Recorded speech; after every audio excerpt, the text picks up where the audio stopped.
Bonjour à tous, j'espère que vous allez bien, c'est NT et vous êtes ici sur CM Academy, la chaîne YouTube dédiée aux études de santé. Si tu es étudiant, nouveau étudiant en licence LAS ou PASS, je t'invite à t'abonner à cette chaîne et à rejoindre le groupe de la Team Elite, un groupe d'entraide étudiant qui te permettra d'avoir toutes les réponses à tes questions. Alors aujourd'hui, je vais parler de la réforme de la PACES, c'est-à-dire je vais donner un peu plus de précision sur qu'est-ce qui va se passer l'année prochaine, en tout cas sur quoi vous allez être mangé. Alors, il faut savoir que depuis maintenant 10 ans, la PACES existe et ça se fait qu'à partir de QCM. En général, vous avez que des QCM et une seule épreuve écrite qui est la SSH. Alors, ce qui fait qu'au bout de quelques mois, quelques années, vous savez plus écrire, vous savez que faire des QCM. Là, ils ont voulu changer un peu les modalités, tout simplement pour améliorer la sélection. Alors, ça se fera en deux phases, une phase qu'on dit d'admissibilité et une phase d'admission. Comment ça va se passer? Dans cette première phase d'admissibilité, il va y avoir en fait un jury qui va définir un seuil de notes et différents coefficients par rapport à différentes matières. Ok, jusque-là, ça va. À partir de ce moment-là, seulement les meilleurs pourront accéder directement à la filière MMOP et ça ne représentera pas plus de 50% de tous les admis. Ok? Maintenant, si vous avez des bonnes notes mais que vous n'avez pas été dans cette phase d'admissibilité admis directement, donc vous êtes admissible pour passer la phase d'admission. Un peu compliqué quand même, hein.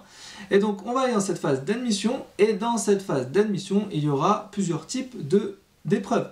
Vous aurez des épreuves donc de type oral, donc vous aurez un oral, alors je crois qu'il y a 2 oraux qui sont prévus avec une durée minimale de 20 minutes, et vous pourrez avoir des épreuves écrites. Alors en tout cas, moi je l'espère que ce sera des épreuves écrites plutôt de type exercice que plutôt de type restitution de cours.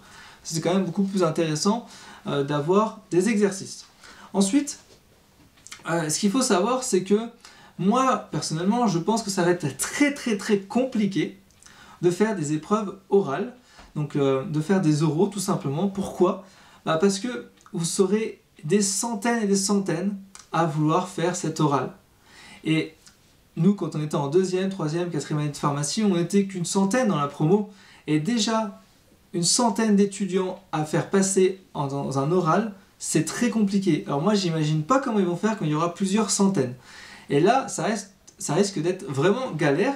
Surtout qu'il y a aussi un truc qui est un peu injuste, c'est que si vous n'avez pas le même jury, ça va être jury dépendant. Donc votre admissibilité, le fait que vous passez en filière MMOP, pourra dépendre avec un petit facteur du jury sur lequel vous allez tomber. Ça, c'est quand même dommage. Moi, je trouve quand même qu'il y a un aspect extrêmement positif parce que moi, je dis il n'y a rien de mieux qu'un oral pour évaluer un étudiant. Moi, personnellement, je préfère l'oral parce que je suis beaucoup plus à l'aise que l'écrit. Maintenant, c'est vrai qu'il vaut mieux, pour cette année, plutôt favoriser l'écrit que l'oral. Et ça, c'est personnel. Donc, vous aurez deux phases, une phase d'admissibilité et une phase d'admission. Et après, on ne sait pas encore exactement comment ça va marcher. Mais en tout cas, j'essaie de vous donner au maximum dans le temps des informations de plus en plus complémentaires. Et j'espère qu'on aura des réponses rapidement sur les contenus de l'année prochaine. Je vous souhaite une excellente journée. À très bientôt. Ciao, ciao!